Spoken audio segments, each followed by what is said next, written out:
A gente...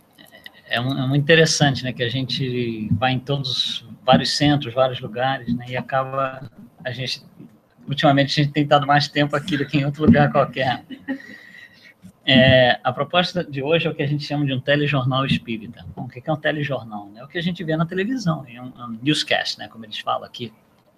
Então, a ideia o que é isso, né? Alguém vai apresentar umas notícias, né? Normalmente é um casal que lê umas notícias, um lê, o outro comenta alguma coisa desse tipo e passa para a segunda notícia, a terceira notícia, é exatamente isso que a gente vai fazer. Então, essas notícias são notícias que são correntes, estão acontecendo no máximo no último ano, né? Então, a gente lê uma notícia, entende o que é a notícia e comenta a visão espírita daquela notícia. O objetivo disso é que a gente traga o espiritismo para 2017.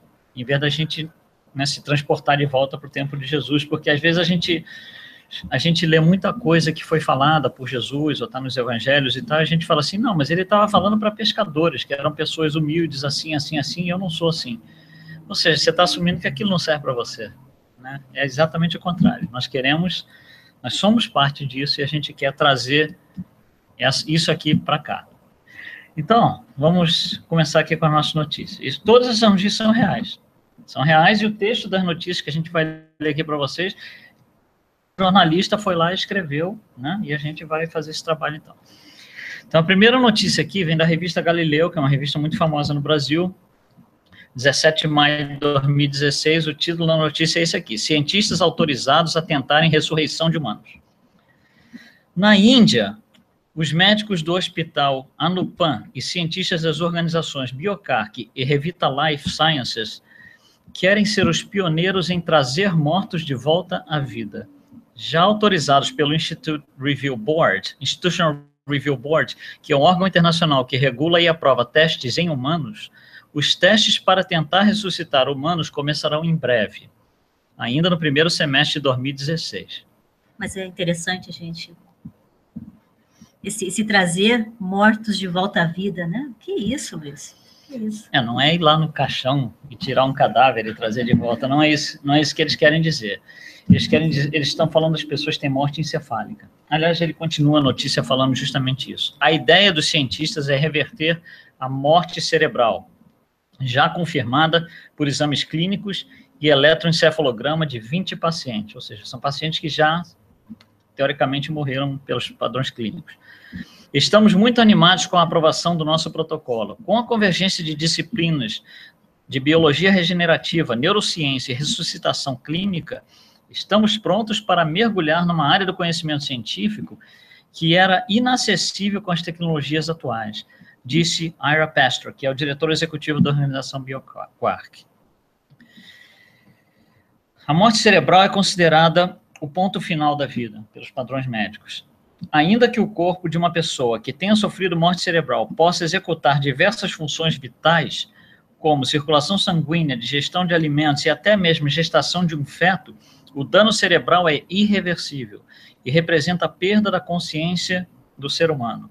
Portanto, depois de constatar a morte cerebral, a pessoa passa a viver no que ficou popularmente conhecido como estado vegetativo. Aí nós temos uma questão de 20 pacientes, eles já morreram? Já? Não, são coisas que estão em curso. Você vê essa notícia de maio de 2016. Então, a partir desse ponto, ou seja, já estamos aí quase um ano, aí, 9 meses. Nesses 9 meses foram escolhidos 20 pacientes para que esses testes fossem executados. Então, os dados estão sendo adquiridos nesses 20 pacientes. Os dados estão sendo trabalhados pelos médicos, só que precisava-se de uma autorização para que se fizesse alguma coisa com esses dados em relação a esses pacientes. Essa autorização que saiu agora no final, né, do ano passado. E essa perda da consciência do ser humano, o que você se refere?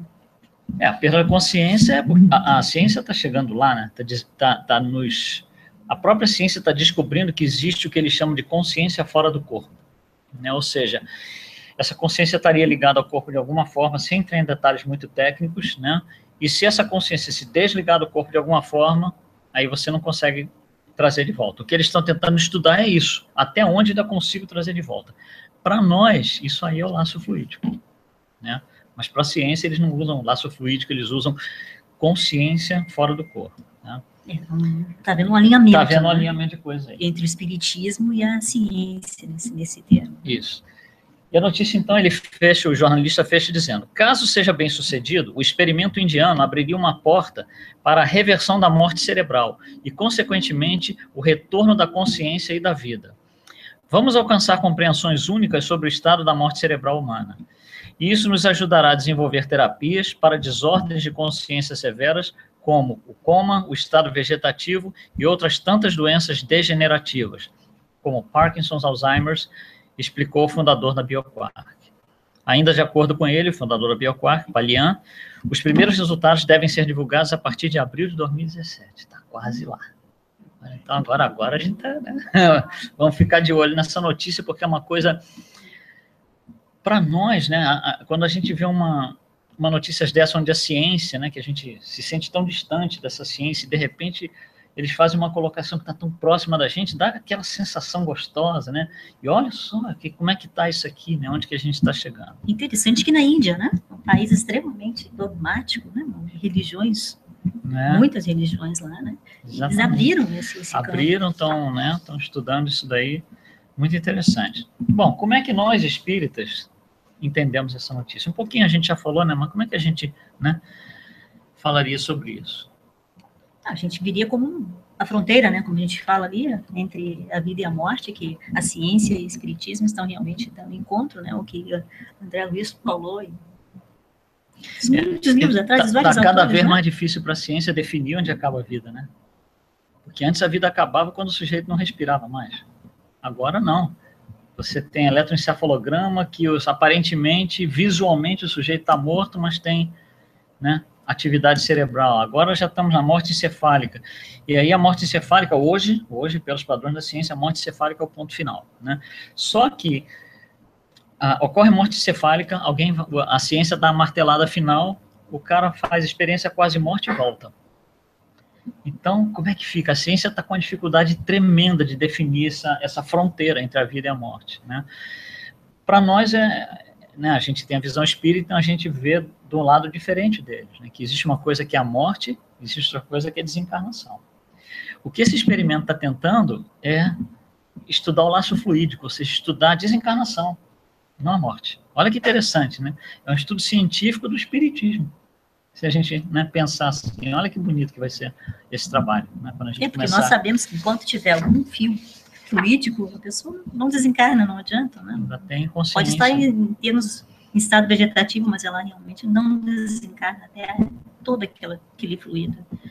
E falando em estado vegetativo, saiu uma notícia essa semana muito interessante, que uma mãe grávida, né, entrou em estado vegetativo, ela entrou em coma, estado vegetativo, e eles mantiveram a mãe sob aparelhos durante 4 meses para acabar a gestação e ela ter o filho. Ela teve o filho normal, perfeito. E aí a mãe morreu. Então, mas que explicação, né? Olha a que explicação bonito, né? que a gente tem. O propósito da ciência, né? Uma coisa realmente... É muito bonito a gente ver isso. Nós que somos espíritos, né? O trabalho árduo para salvar uma vida e tentar, né, fazer o máximo, equilibrar as coisas, né, com toda a dificuldade que a gente tem. Mas é muito bonito o trabalho. Então, você tinha falado sobre a perda de consciência, né, que é esse o rompimento do laço fluídico. Então, nós sabemos que existe ali um laço fluídico. Esse experimento vai, com certeza, trazer alguma informação sobre isso daí. O jornalista fala também sobre a convergência das ciências, né? Então, ele dá os exemplos aqui. Você tem a biologia, você tem a neurociência, você tem outras ciências. Não só, ele nomeia 3, mas, na verdade, é um grupo enorme de ciências. E aí, olha que interessante. Que a ciência ela é materialista por criação, por definição. Toda ciência é materialista. Ciência não tem moral, né? Ciência é ciência, ela quer lá a explicação material. Então você tem a biologia que estuda isso aqui, diz isso aqui. Quando alguém vem, contesta, ela fala, eu estou certo, você está errado. Aí você tem essa outra ciência aqui que estuda isso, descobre aquilo. Aí vem a biologia e diz, você está errado. Ele fala, não, eu estou certo, você está errado. Então você tem ali um grupo enorme de ciências, todas dizendo, cada um está certo e todos os outros estão errados, na sua visão. Né? Isso é o que é? Egoísmo. Então, olha só, a ciência é muito egoísta, né? Cada versão da ciência é muito egoísta. Olha o que está acontecendo aqui, ó. quebra de egoísmo. A biologia não consegue mais dizer eu estou certo, vocês estão errados. A psicologia não consegue mais dizer eu estou certo, vocês estão errados. Está tendo a convergência. Quem está suportando tudo isso é a física quântica, que está estudando isso. A física quântica não trabalha no plano material, né? Ela trabalha no plano material. Olha só como é bonito isso para a gente que é espírito, né? Todo esse conjunto de coisas acontecendo. É muito interessante. Muito interessante. A gente... Notícias desse tipo são sempre animadoras para a gente. Então, continuando com mais notícia boa, né? Do Washington Post, 25 de março de 2016. Todos juntos.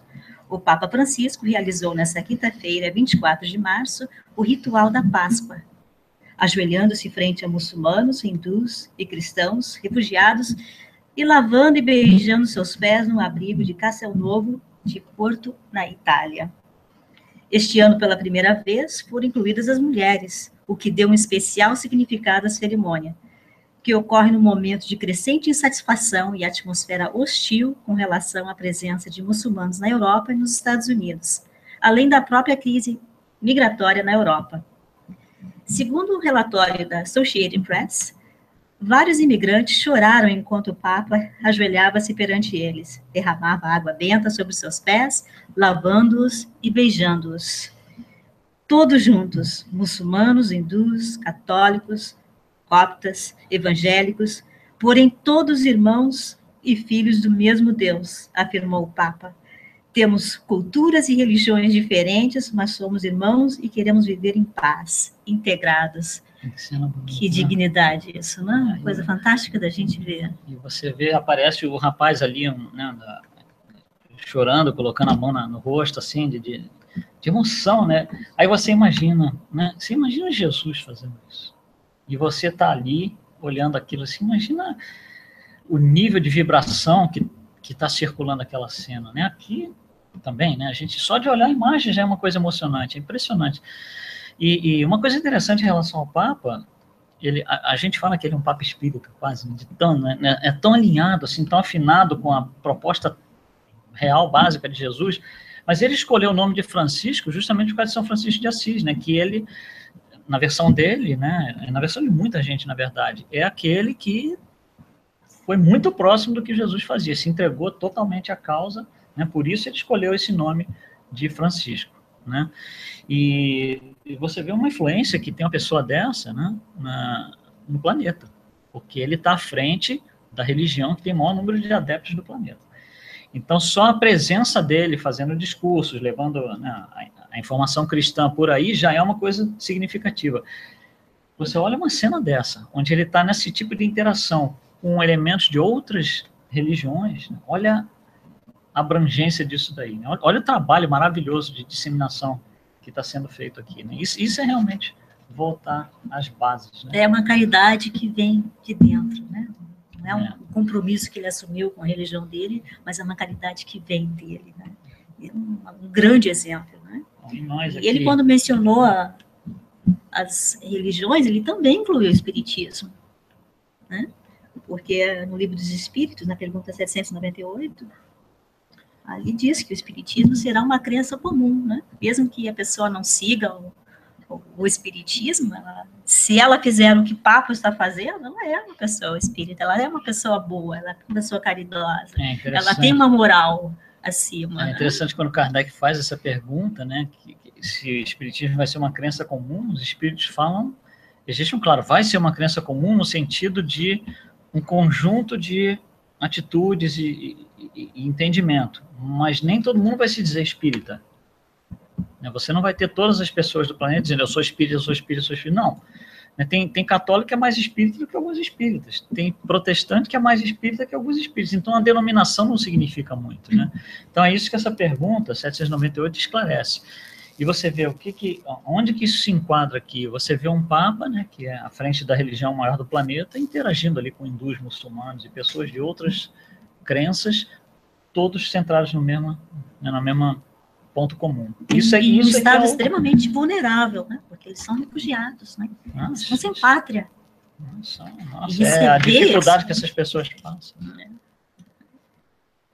Bom, Vamos para mais uma notícia. Mais uma notícia maravilhosa. CNN, 2 de fevereiro de 2017. Essa fresquinha, tá quente ali na tela. Tá quente. Judeus dão a chave da sinagoga aos muçulmanos. Só o título já é esquisito, né? A mesquita da congregação Victoria Islamic Center, no Texas, foi destruída nesse final de semana devido a um incêndio de causa ainda desconhecida e que deixou a comunidade local devastada. Um ato grandioso, no entanto, tomou forma quando os líderes da congregação judaica local decidiram dar as chaves de sua sinagoga para os frequentadores da mesquita, para que eles pudessem continuar os seus serviços religiosos. Olha só. O líder da mesquita disse que não estava surpreso com a atitude. Eu nunca duvidei do suporte que receberíamos após o incêndio, disse ele, que é um cirurgião e presidente do Victoria Islamic Center. Nós sempre tivemos um ótimo relacionamento com a comunidade. Ele disse que o Dr. Gary Bronfman, que é um membro do templo Bnai Israel, veio até a sua casa oferecer as chaves da sinagoga. E aí ele diz, o amor que nasceu dessa tragédia está fazendo muita diferença, nos dá um sentido de esperança, disse um dos membros da comunidade muçulmana à CNN. Isto é a humanidade em seu melhor estilo. Olha o exemplo que eles estão dando para o resto do mundo, né? Entre a crença judaica e a muçulmana. E que são os dois mais, né? Parece que são, assim, inimigos, né? De várias gerações, de tantos milhares de anos. E a gente vê nas imagens aqui, esse é o momento onde eles se abraçam. Não sei se vocês conseguem ver aqui a chave atrás, né? O senhor da congregação israelita dando a chave ao muçulmano, se abraçando. Olha que coisa bonita, né? E a gente, não sei se vocês notaram na imagem, não sobrou nada, né? Não sobrou nada do fogo. Não teria condição deles tentarem fazer algum tipo de serviço religioso no prédio. Não tinha condição. Então, né, uma dessas notícias muito bonitas. Então, nós espíritas, como é que a gente vê isso aí?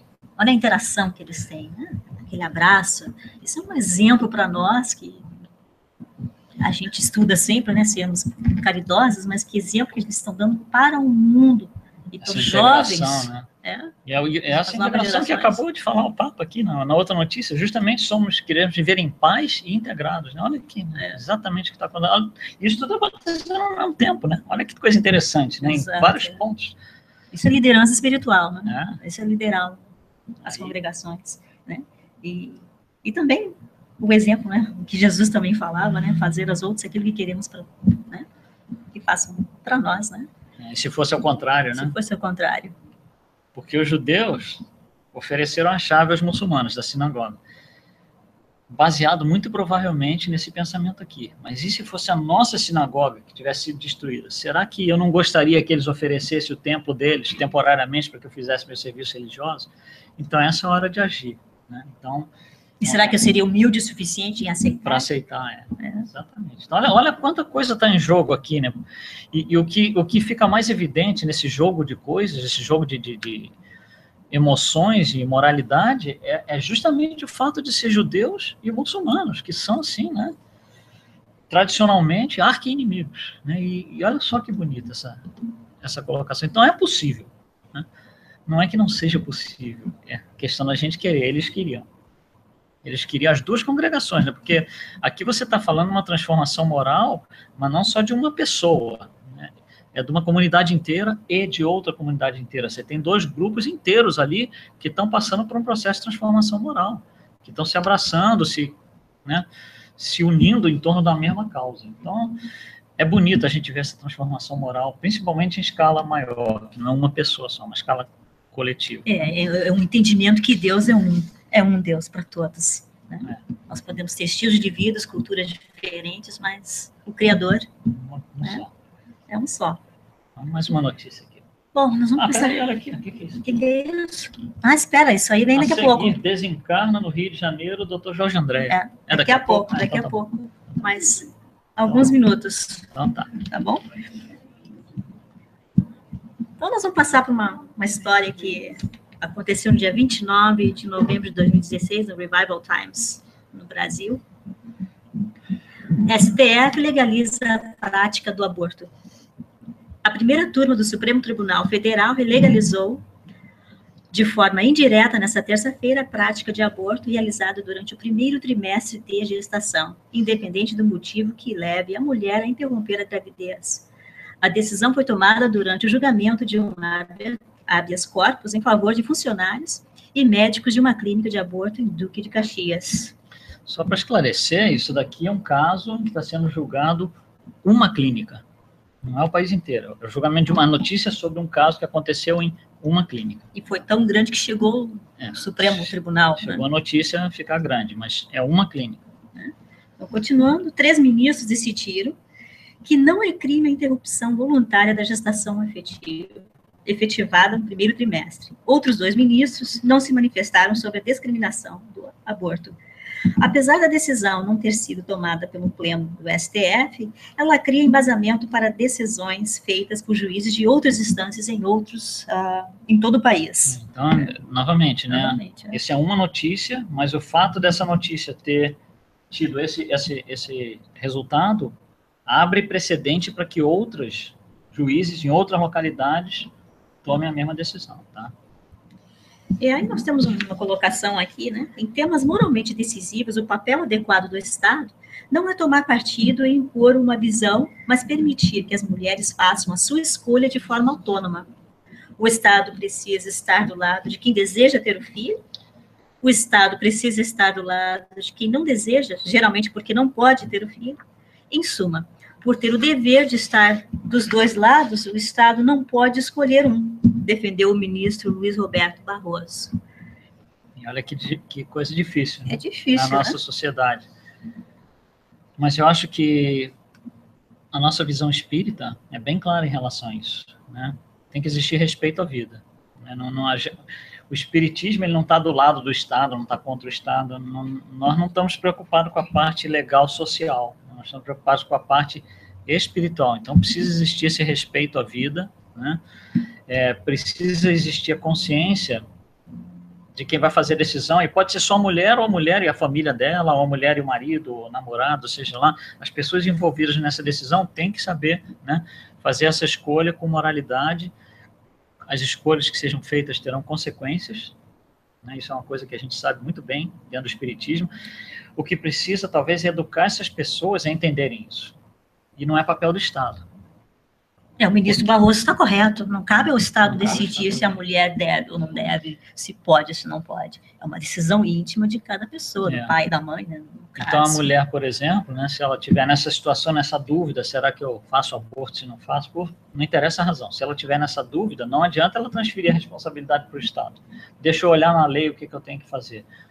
Porque não é essa a função do Estado, né? A função é dela como espírito encarnado, que vai ter que fazer uma decisão. Se ela decidir que quer, né, fazer o aborto, tem consequências. Se ela decidir que não quer, tem consequências. Umas consequências não são muito boas, outras são boas, né? Então, vamos lá. Vamos para mais uma notícia aqui. Aqui no Yahoo Notícias, 3 de novembro de 2016. Embaixadores da higiene. Parece interessante isso. Samir Lekani, estudante da Universidade de Pittsburgh, aqui nos Estados Unidos, encontrou uma maneira simples de evitar que milhares de cambojanos contraiam doenças facilmente tratáveis. Ele distribui barras de sabão para os mais pobres. Olha só. Ao visitar o Camboja, ele viu uma mãe lavar seu filho com detergente, pois o sabão é considerado um luxo para a maioria dos habitantes do país. Tanto que muitos recorrem a cinzas ou até utilizam materiais de limpeza industrial para se higienizar.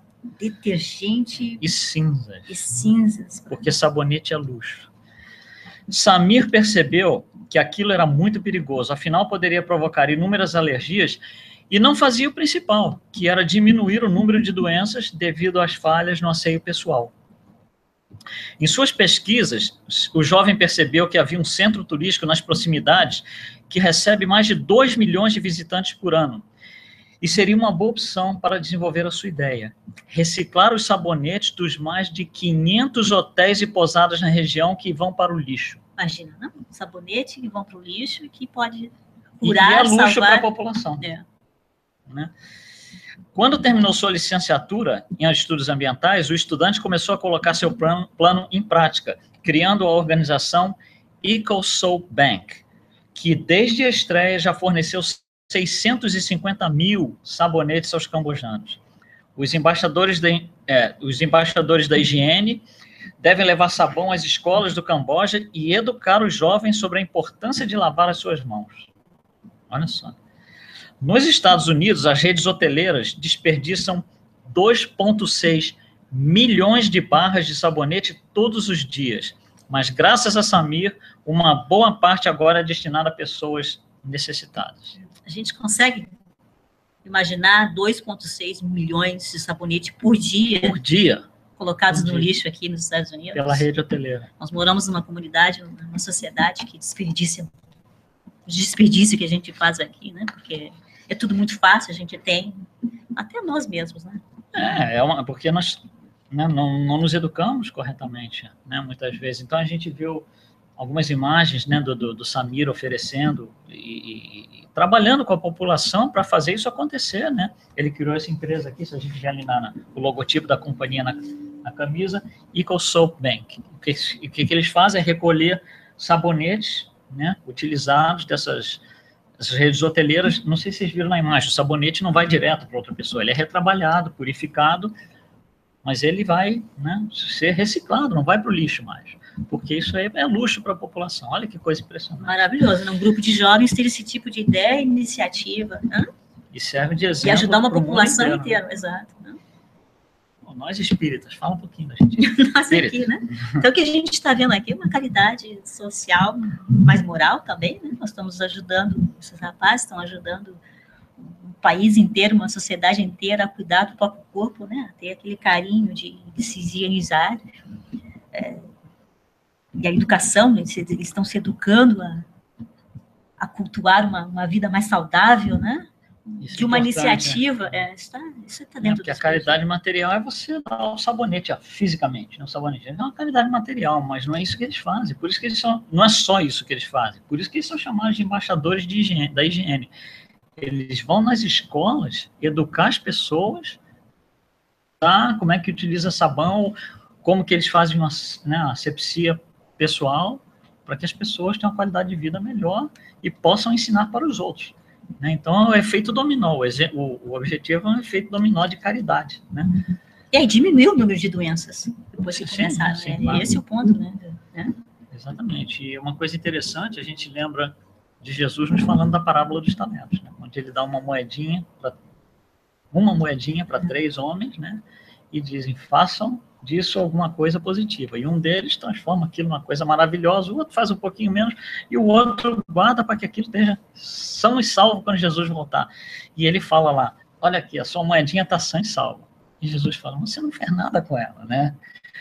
Olha esse menino aqui, né? Um sabonetinho usado.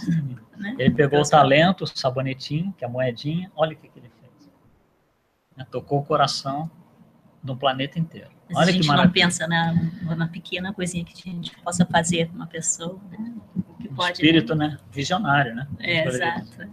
Nós temos muitos exemplos no mundo, mas é bom mostrar esse é fantástico. Esses jovens. Mais uma notícia. Mais uma notícia, Jornal do Brasil, nessa terça-feira, 24 de janeiro de 2017, né? Faz pouco tempo. As 3 meninas vítimas da violência. Não há como não se emocionar e não se revoltar com a morte de vítimas da violência no Rio de Janeiro nos últimos dias. Quantas vidas e sonhos tirados pela decisão de se apertar o gatilho de uma arma. Nos últimos casos, 3 meninas com toda a vida pela frente. Vidas interrompidas pela violência que recrudesce na cidade. A primeira, de 11 anos, foi sequestrada e morta quando brincava em uma pracinha. O corpo da criança foi encontrado em um lixão. O sequestrador foi preso e já respondia por outros crimes. Era foragido do sistema presidiário. A segunda, uma jovem estudante de 16 anos, foi atingida em um confronto de policiais e traficantes no morro, quando visitava a avó na semana passada. Essa comunidade tem um histórico de confrontos e violência. Nós já sabemos, né, o que acontece lá nos morros do Rio de Janeiro, né? A terceira, de apenas 2 anos e 7 meses, brincava em uma lanchonete quando policiais e bandidos trocaram tiros e ela foi atingida. Que Deus conforte o coração dessas famílias e receba com muita luz essas 3 meninas. É muito emocionante ler. São casos que acontecem não só no Brasil, acontecem em muitos lugares. Só que no Brasil a gente tem acesso a essas notícias e é quase que diário, né, o que acontece. E quando a gente lê essas notícias, né, mesmo nos espíritas, muitas vezes nós caímos no que o jornalista está falando aqui na primeira linha, revolta. Muitas vezes não é incomum, não, nós nos revoltarmos. E aí vem Emmanuel e nos diz, revolta é sinônimo de incompreensão. Se eu estou revoltado, eu não estou compreendendo. Então não adianta revoltar, não adianta ficar, não adianta. Calma, para, vamos pensar, vamos analisar, tem alguma coisa que eu não estou compreendendo, preciso saber mais, preciso aprender, preciso melhorar. Revolta é sinônimo de incompreensão. Então, a população, por exemplo, lê esse tipo de notícia e fica revoltada, né? Aí a gente, né, sai fora da caixa preta, né, nos tomamos da perspectiva espírita, e aí você fala, peraí, isso tem uma outra conotação, não é exatamente essa revolta que eu tenho que pensar que existem outras coisas ali acontecendo, que onde existe essa violência toda, essa violência é parte do nível de evolução daquelas pessoas que estão naquela sociedade. A revolta está no mesmo nível.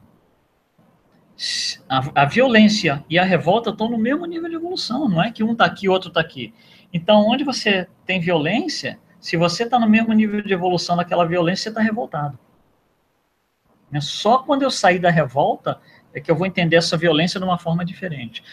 Mas aí a gente considera uma outra coisa. Claro que você tem ali um monte de obsessores no lugar desse. Obviamente você tem um monte de espíritos inferiores ali, né, fazendo a festa. Mas a gente tem que pensar assim, você fala assim, né? Puxa, a menininha aqui, esse último caso, 2 anos e pouco.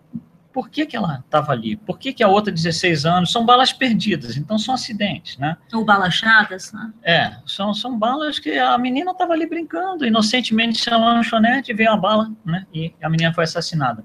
Você fala assim, por quê, né?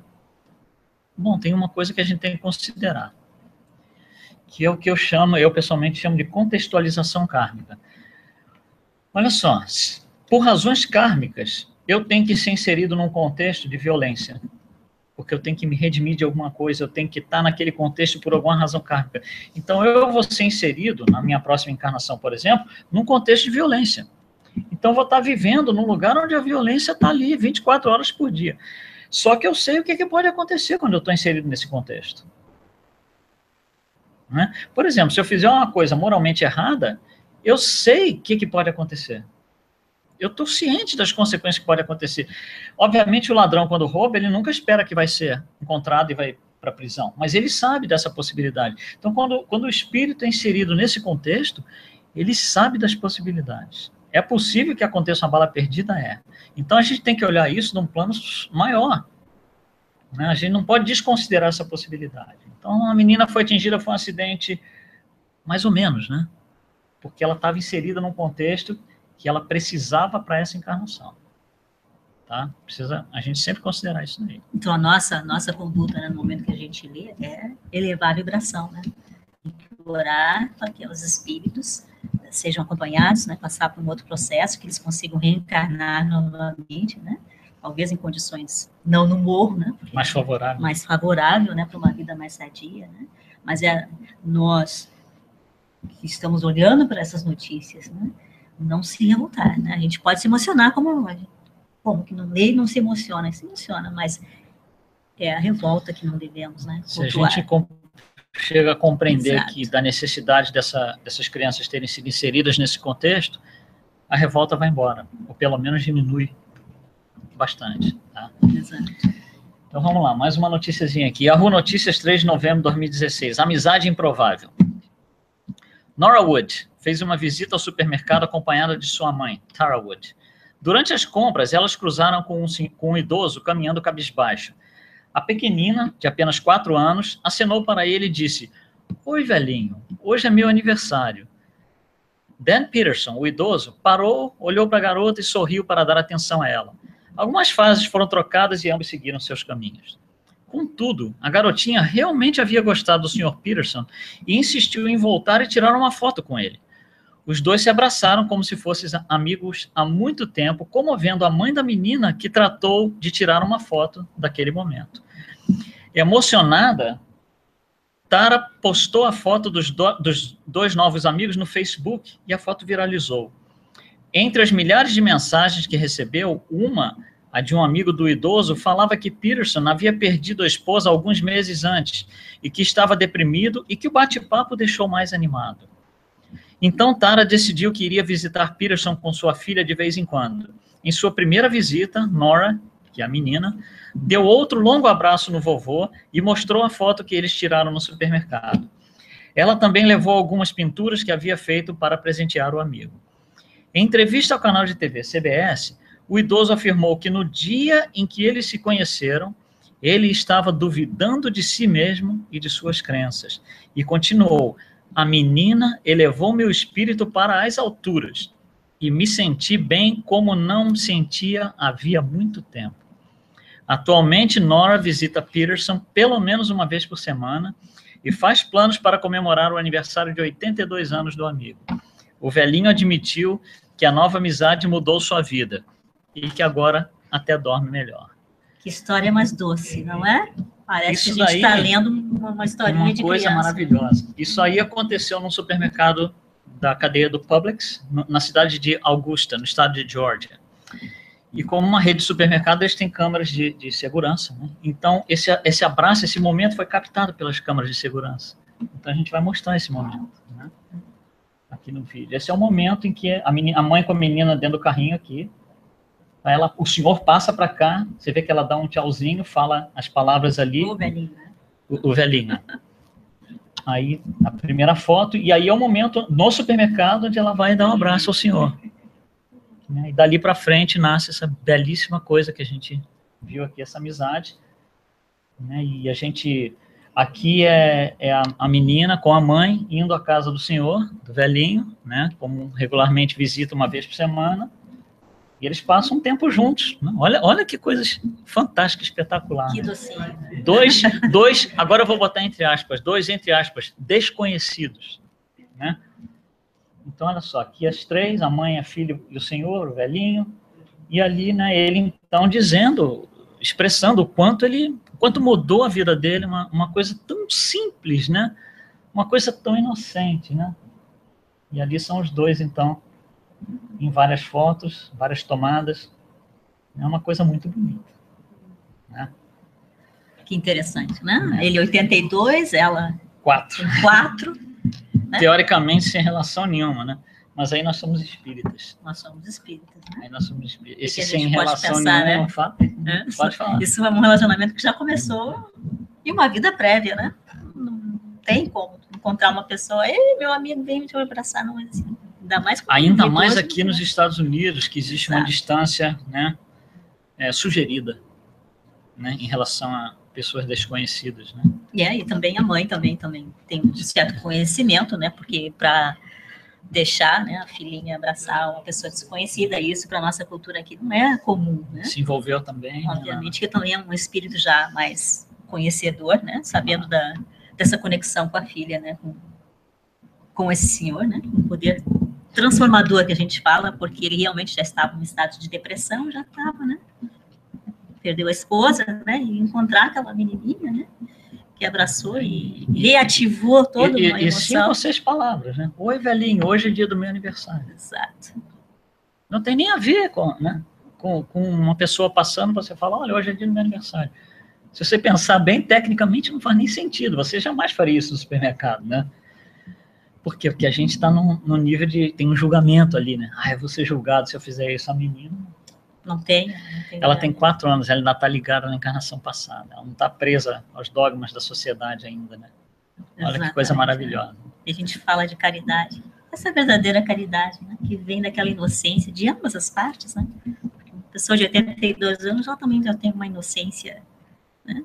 Está se preparando para uma outra coisa, mas ainda tem qualidade de vida ainda para viver, né? Basta se aproximar de certas coisas que nos fazem a gente se elevar um pouco, né? Bonito, né? É muito linda essa história. Então, vamos lá, vamos para mais uma história. E como eu estou dando todas as notícias... Daqui a pouco, é a desencarnação. André, daqui a pouco. Daqui a pouco, tá, né?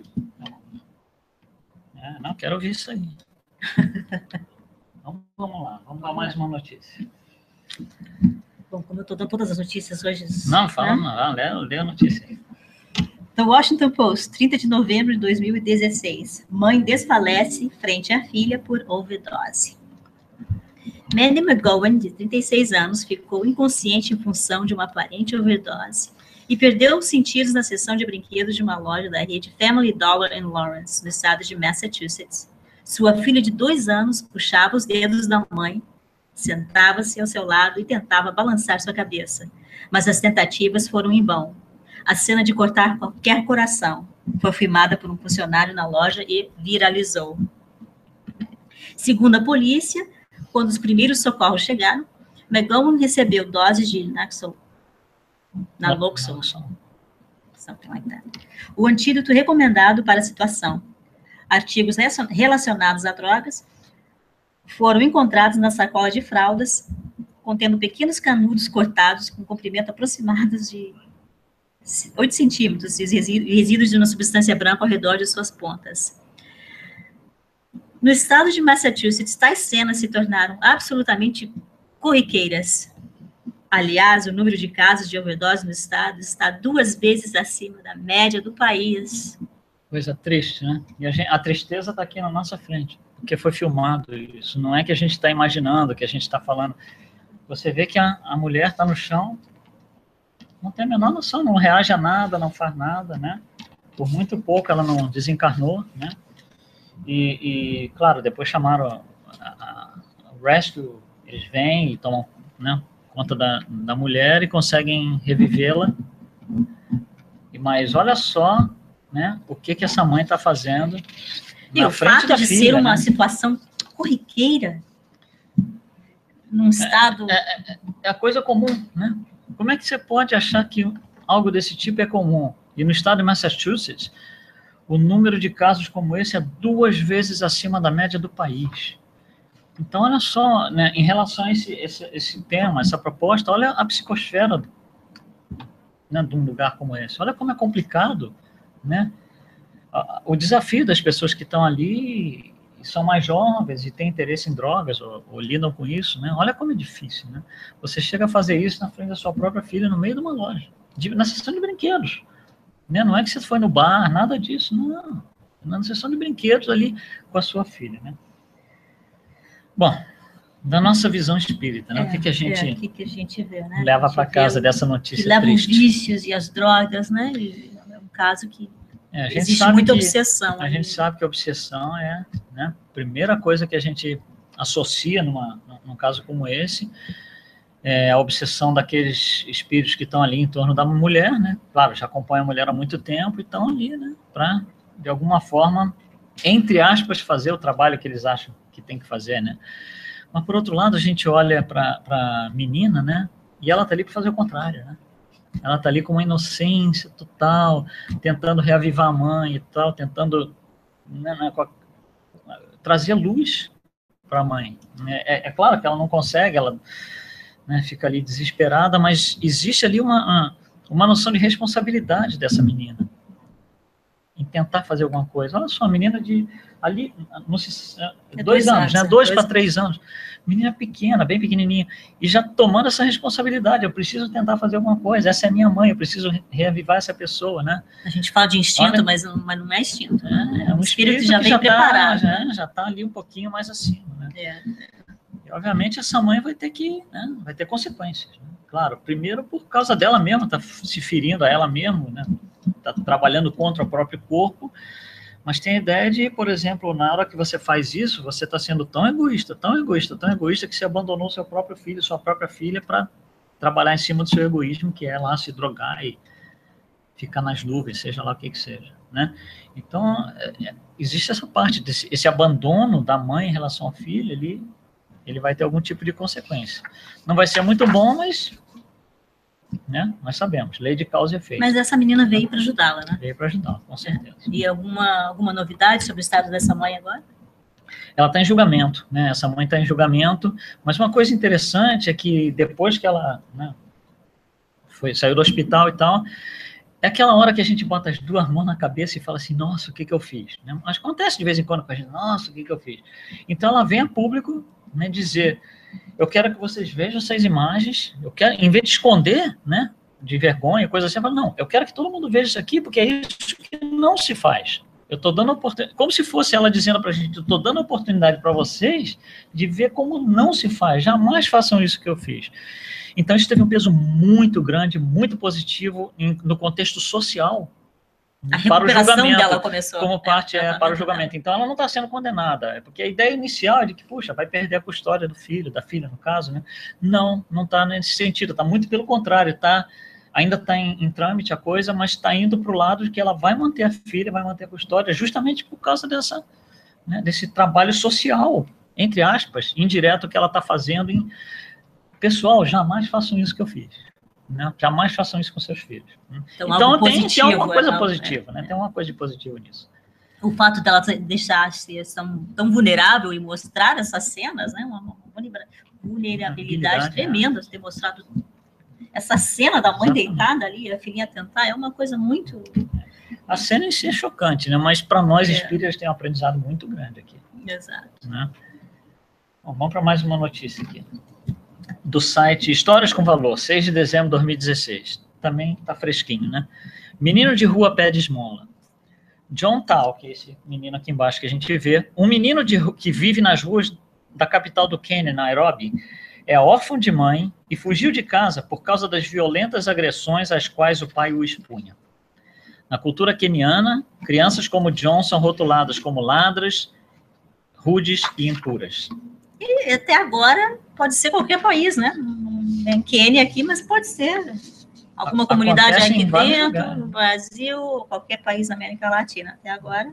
Né? E, aliás, o jornalista coloca justamente isso. Só que, né, recentemente, John provou para todo mundo que estas crianças também têm sentimentos. O menino se aproximou de um carro para pedir esmola e viu uma senhora utilizando uma máquina de oxigênio que precisava para sobreviver. Perante aquela situação, o pobre garoto segurou a mão da idosa e começou a chorar. Essa foto é foto real, foi tirada por pessoas que estavam passando com o telefone celular. Para que não pareça estranho, no Quênia, o motorista vai do lado direito do carro. Então, o lado esquerdo é o lado do passageiro. Então, o que a gente vê aqui é ele falando com a passageira. Tá? Não é com o motorista, né? Então, ele vai lá pedir esmola, né? E, como diz aqui o jornalista, segurou a mão da senhora e começou a chorar. Gladys Kamande, que é a mulher, que utiliza a máquina há já 2 anos, ficou cega em consequência dos abusos impostos pelo marido durante as suas 7 gestações. 7 gestações, todas tendo resultado em aborto. Imagina, 7 vezes. Ela apanha o suficiente para abortar 7 bebês, né? Sendo que na última vez ela ficou cega. De tanto que o marido, né, bateu nela. Não é de revoltar, né? Mas a gente se emociona. É difícil, né? É difícil. Ao ouvir a história da idosa, John não conseguia conter suas lágrimas. A sinceridade, inocência e compaixão do menino são sem dúvida comoventes. Ele segurou a mão de Gladys com carinho e começou a orar a Deus para que a ajudasse a ficar curada. Algumas pessoas presenciaram a cena e precisaram consolá-lo e tranquilizá-lo, dizendo que a mulher iria melhorar. Além de tentar confortar Gladys, John também lhe deu todo o dinheiro que tinha no bolso. Ele me disse que optou por dar seu dinheiro porque mesmo ele, se sofresse o mesmo que ela, teria a ajuda dos outros, disse o ativista Nyoro. Através da divulgação em redes sociais e estações de TV, o caso de Gladys comoveu os quenianos. Com a ajuda de 16 mil contribuintes, foram arrecadados o equivalente a $80 mil, que serão utilizados para pagar as cirurgias a que Gladys terá que se submeter. O ativista Nyoro conseguiu com que John fosse adotado e tivesse garantido seus estudos na escola primária e no 2º grau. Essa história tem tanta coisa linda. Tem tanto espiritismo nessa história. Exato, tem tanta coisa linda aqui que Vamos começar o quê, né? Vamos fazer algumas colocações aqui, né? Tem tanta coisa, mas talvez as principais sejam essas, né? Bom, obviamente que esse John, esse menino, quando saiu da casa do pai, ele já sabia que ele ia cuidar da vida dele, né? Então, a gente está lidando com um espírito mais avançado, né? O fato dele sair ali, bater na janelinha do carro e se comover, de uma forma de orar e comover todos aqueles que estão olhando, né, para ele e confortar essa senhora, né? Que espírito maravilhoso desse menino que não pensou em si naquele momento, né? A empatia dele por essa senhora foi tão grande, né, que ele comoveu a comunidade inteira. Então, nós estamos falando de um espírito avançado, né? Ele nasceu naquele ambiente para fazer algo talvez se redimir, né? Foi inserido Exato. naquele contexto por alguma razão. Exato, foi inserido lá, né? E ensinou a todos o poder da oração, porque ele mudou a história da vida dele, né? Ele mudou a história da Gladys, aquela senhora que agora vai ter recursos para fazer as cirurgias necessárias, né? Ele agora vai estudar em primeiro e segundo grau. Né? Tem adotado, uma mãe, foi adotado. Agora ele tem uma família. Essa senhora adotou ele. Olha como ele está bonito ali, tá vendo? Então tem tanta caridade aqui, que a gente fala tanto em caridade aqui. Caridade por ele mesmo, né? Por ele se gostar de si, da vida, né? E a comunidade toda, né? Acho que o povo queriano está... E engraçado que é uma criança, né? Que a gente, a princípio, você não, entre aspas, aí não daria muito pelos padrões sociais. Olha o poder que essa criança teve de mudar a psicosfera de um país inteiro, uma sociedade inteira. Que exemplo, uma né? criança, com uma cena de quê? 3 minutos, 4 minutos, talvez. Não sei nem se isso, né?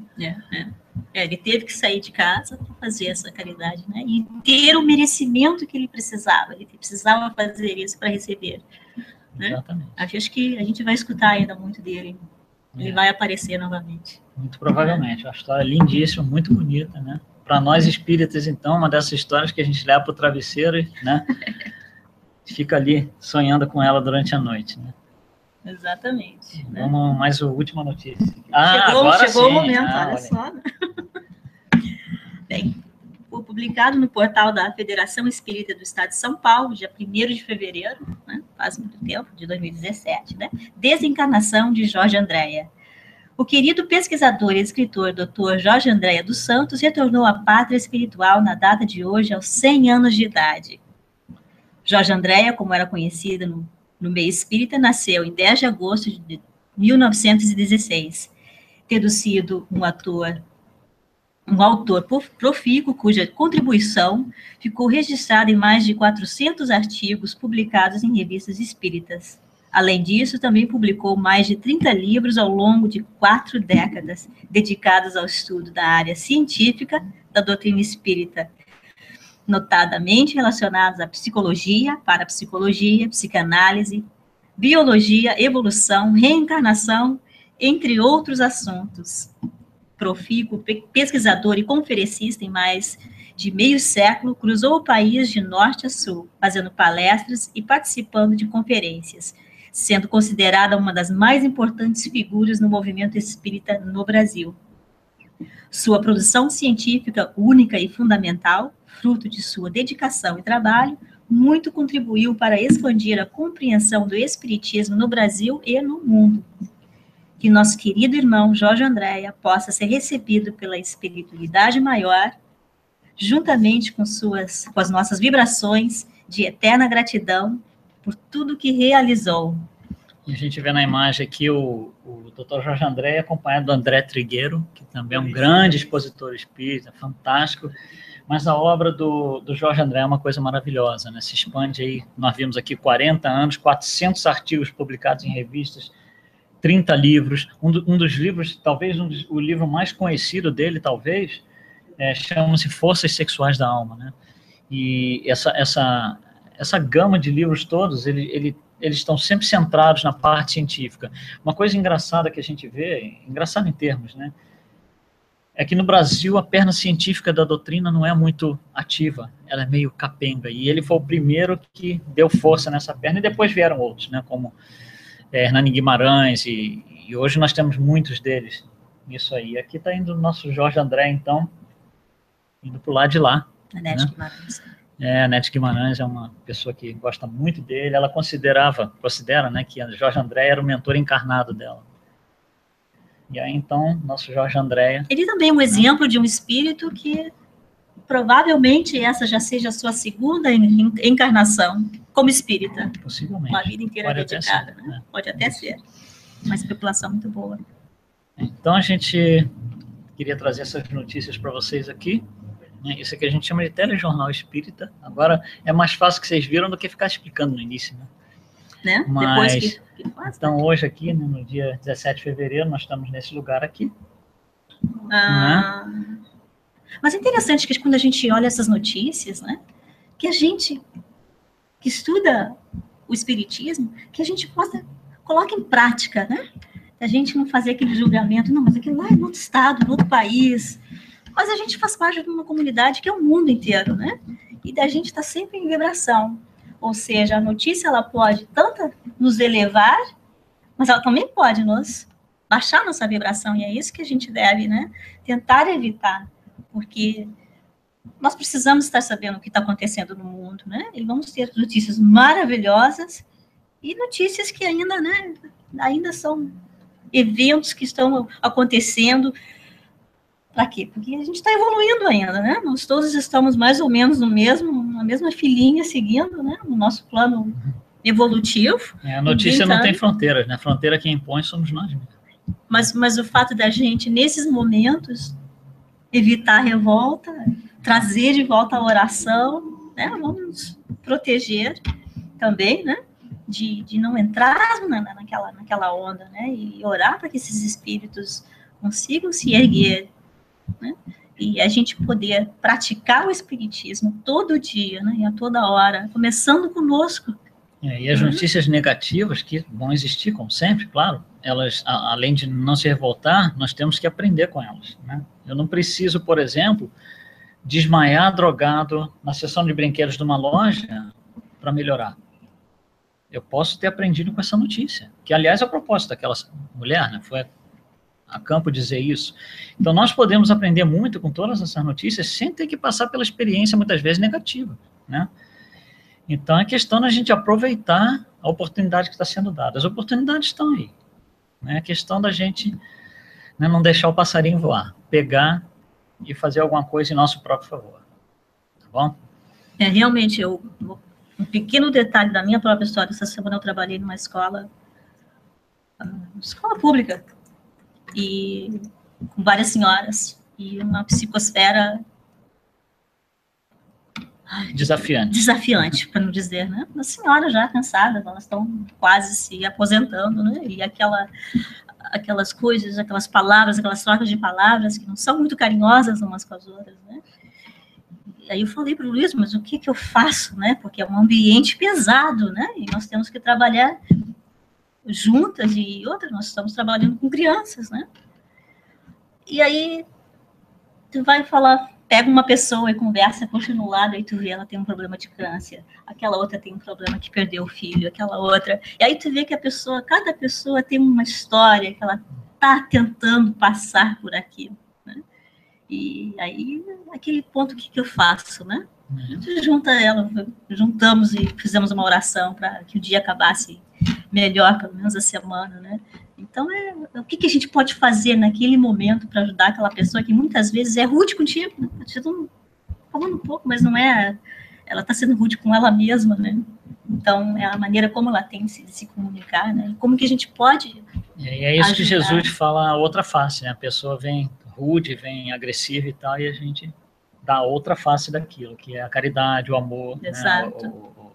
O amparo espiritual que aquela pessoa está precisando. Isso a gente aprende aqui dentro. Então, obrigado a todos. Te agradece. Muito boa noite.